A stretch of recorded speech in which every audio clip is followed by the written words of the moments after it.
يمكن غير كل مرة أنا مش جاي أتكلم بقى في فنيات وإزاي الأهلي يلعب والتشكيل والتكتيك اللي أنت مستنيه بكرة إن الأهلي يواجه بيه فلامينجو البرازيلي. لأن كتير مننا كان عنده من الطموح ومن الرغبة ومن الشغف ومن الحلم الجميل إن يكون النهائي الأهلي متواجد فيه بعد ماتش أو قبل ماتش ريال مدريد، وكان كله متخيل إن إحنا ممكن نقدر نوصل للمرحلة دي رغم صعوبة المواجهة ورغم أنت بتواجه الفريق رقم واحد في العالم كله، الأعلى تسويقيا ب 850 مليون دولار وأكتر فريق واخد شامبيونز ليج وعد زي ما تعد وقول زي ما تقول، أنت بتواجه فريق عظيم. طبعا هو طموح ورغبه كبيره جدا ان انت تقدر تهزم فريق زي دوت. كان عندنا امل لان الاهلي معودنا على ان هو يقدر يتخطى مراحل كبيره من الصعاب، ويعني يقدر ان هو يديك اكتر من طموحك واكتر من انا تحلم بيه. ولكن طبعا ارض الواقع اللي رجعنا عليها بالهزيمه قدام ريال مدريد مفروض ما تحبطناش، وهو ده يمكن اللي انا جاي اتكلم فيه او جاي يعني اهمس في اذن اللعيبه فيه زي ما بيقولوا، يعني ان انت ما قدرتش توصل للنهائي، انت كل احلامك اتحطمت على او في كاس العالم للانديه يعني اتحطمت على صخره فريق كبير قوي زي المرنجي او ريال مدريد. كل ده كلام جميل جدا، ولكن ليه ما تقدرش يبقى عندك طموح ان انت تقدر تحافظ على يعني على اقل مستواك اللي انت قدرت توصل بيه اخر 3 سنين وتكون معاك برونزيه كاس العالم، ولو خدت حتى الرابع هو مش وحش، لان مجرد التواجد في بطوله زي دي وان انت تقدر تكون فرقه مؤثره وفرقه ليها وضعها وفرقه بتقدر انها تكون موجوده، ده في حد ذاته مكسب ومكسب كبير جدا. ولكن هنا الخوف من البيك او الوصول لاعلى نقط الطموح وان انت خلاص قربت توصل وبينك وبين الحلم خطوه وتنزل، فهنا موضوع محتاج تعامل نفسي اكتر من ان هو زي ما قلت في بدايه الحلقه ان انا اجي اتكلم في تكتيك او اجي اتكلم في تشكيل، لان هنا التعامل النفسي من الجهاز الفني والاداري للعيبه ووجود لعيبه كبيره زي علي معلول ومحمد الشناوي اللي هي يعني تتعامل معامله القائد جوه الفريق، عندهم الكثير من العمل مع لعيبه النادي الاهلي ان هم يحافظوا على الاستابيليتي او الاستقرار النفسي للفريق، ان هم يكملوا بنفس مستوى القتال والقوه، والنتيجه دي بتاعت ربنا طبعا، وبس ما يكونش محبط والنهارده او بكره عفوا يكون نازل مستسلم تماما ويلعب بكل يعني استسلام وما يقتلش ان هو يقدر يوصل للبرونزيه زي يقول لك اللي هو ايه ما انا خلاص خدتها مرتين. لا، انت مجرد الاستمراريه، وهي دي كلمه السر دايما عند الكبار، كلمه السر دايما عند الفريق الكبير الاستمراريه، مش ان هو مره يكسب بطوله كل كام او كل فترات طويله او ان هو مره يعمل ماتش حلو وخلاص. لا، كلمه الفريق الكبير معناها ان هو مستمر في الاداء الجيد ومستمر في القتال ومستمر في الوصول للمناصب او الوصول للبطولات، وده اللي احنا مستنيينه من لعيبه الاهلي بكره، ان هم يقدروا يحافظوا على التوازن النفسي والروح القتاليه، ان هو لسه عنده ما يقاتل عليه في هذه البطوله دي. ناس كتير جدا وده اللي حصل بعد ماتش ريال مدريد كانت بتتكلم انها بطوله شرفيه وان انت عادي يعني ازاي ما كسبتش ريال مدريد، وناس تقول لك انت ازاي تحلم اصلا انت تكسب ريال مدريد والكلام ده كله. انا عايز اختصر بس النقطه دي في حاجه صغيره جدا. انت هنا في كاس العالم للانديه حاجه عامله زي كاس القارات اللي هو بيتلعب، وان انت واخد بطل كل قاره وبتلعبهم مع بعض.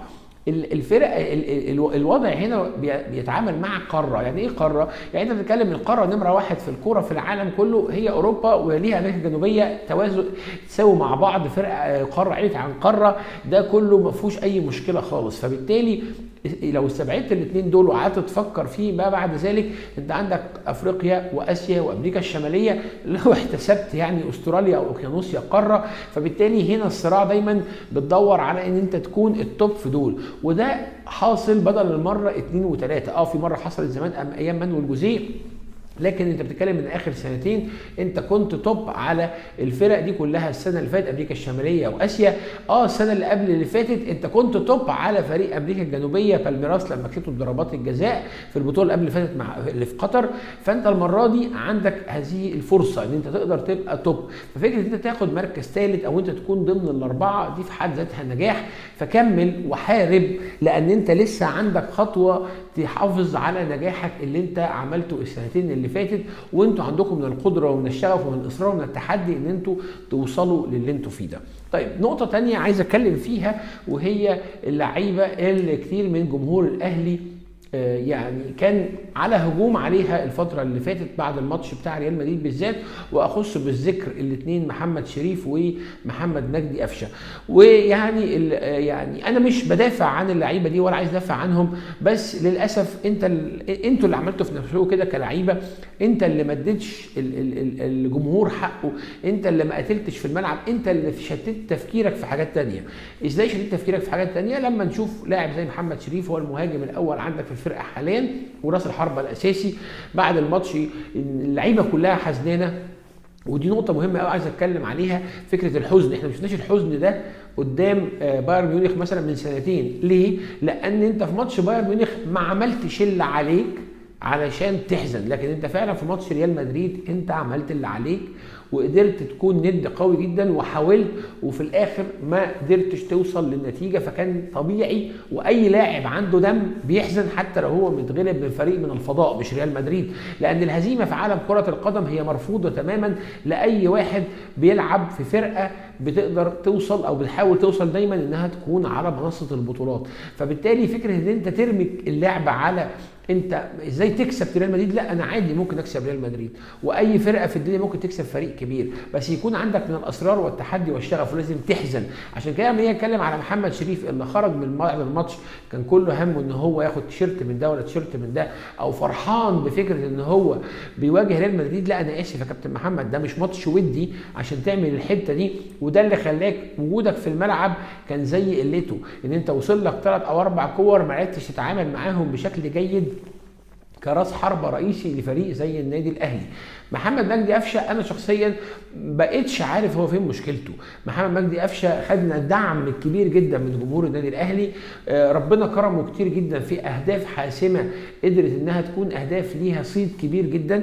فبالتالي انت خدت كل ما هو يعني يتمناه اي لاعب في الدنيا علشان يقدر يكون لاعب ليه وضعه وليه هيبته وليه قوته في الملعب. فبالتالي انت لا تلومن الا نفسك زي ما بيقولوا، انت فين من ده كله؟ ده اللي انت تبدا تدور عليه، وده اللي انت تبدا تسترجعه لنفسك.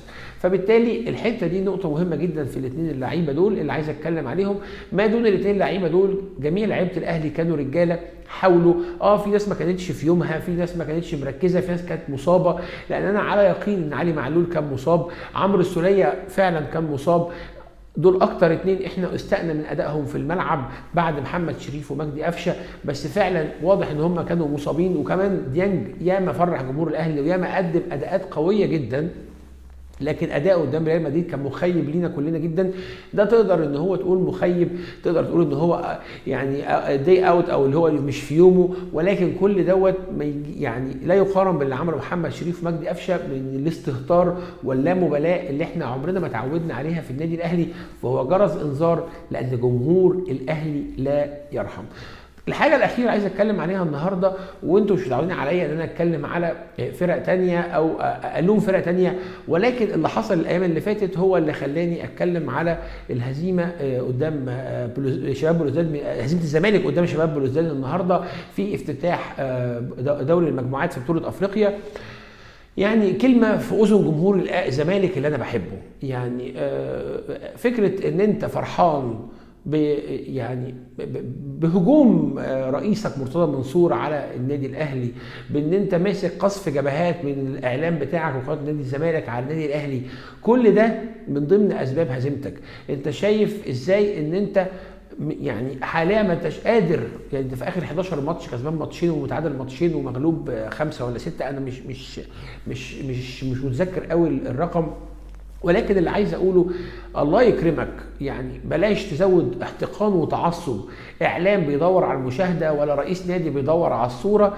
جمهور الاهلي والزمالك دايما اخوات وحبايب، ما حدش فينا او كاهلاويه بيحب يفوز بسهوله، لا لما بيكون الزمالك والاسماعيلي فورمه وتقدر تكسبهم بصعوبه ده بيكون انتصار اكبر بكتير جدا لجمهور الاهلي. يعني تعالى عيد كده الفتره اللي هي من 2008 يمكن ل 2013 ما كانش فيه اي انتصارات، او يمكن قبليها كمان للاهلي على الزمالك على الاهلي، وصلت المرحله ان احنا ما بقاش في فرحه بفوز الاهلي ببطوله الدوري ولا فرحه بفوز الاهلي على الزمالك، لان وصل لمرحله ان هو خلاص بقى العادي. الفتره اللي فاتت كان في فعلا فرحه كبيره بفوز الاهلي على الزمالك، لان الزمالك بدا يكون فريق ليه وضعه وبدا يكون ليه انتصارات وبدا يكون فريق قوي وند، فبقى الانتصار ليه طعم. فعمر ما حد فينا يحب ان الزمالك يقع، صدقني اللي بيوقع الزمالك ابنائه. لا تسمع لدن الاهلي ولا تسمع للمؤامرات ولا تسمع لحاجه، ما تساندش الباطل. كلمه في اذن كل اهلاوي حبيب، كل زملكاوي عفوا حبيبي محترم، لا تساند الباطل وما ترميش اخطائك على غيرك. ما ترميش ان انت السبب ان الاهلي بيعمل مش عارف ايه، ان اتحاد الكوره مش عارف اهلاوي، ان كل ده كلام مش موجود. دور على المشكله في فرقتك، دور على المشكله فين علشان تقدر تعود تاني. الاهلي بقاله سنتين ما بياخدش الدوري، عمر ما جمهور الاهلي رمى لوم غير على الخطيب، غير على موسيماني، غير على اللعيبه. دايما كان ده لما الاهلي بيكسب بنحط اللوم على اللعيبه لو ادائهم وحش، بنحط اللوم على مجلس الاداره لو ادائهم وحش. فبالتالي ركز في الحته دي، هيعود الزمالك اقوى مما كان. لكن فكره ان انت فرحان بان هو مرتضى منصور واعلاميين عمالين يشتموا في الاهلي وهو ده انتصار، لا ده مش انتصار، ده جعجعه ملهاش اي داعي غير زياده الاحتقان والتعصب، ومش هتكسبك حاجه. ده كان اختصار اللي انا عايز اقوله النهارده. ولو عجبتكم الحلقه اتمنى تدعموها باللايك والشير وسبسكرايب وتفعلوا الجرس عشان يوصلكم جديدنا اول باول، واشوفكم بكره ان شاء الله. سلام.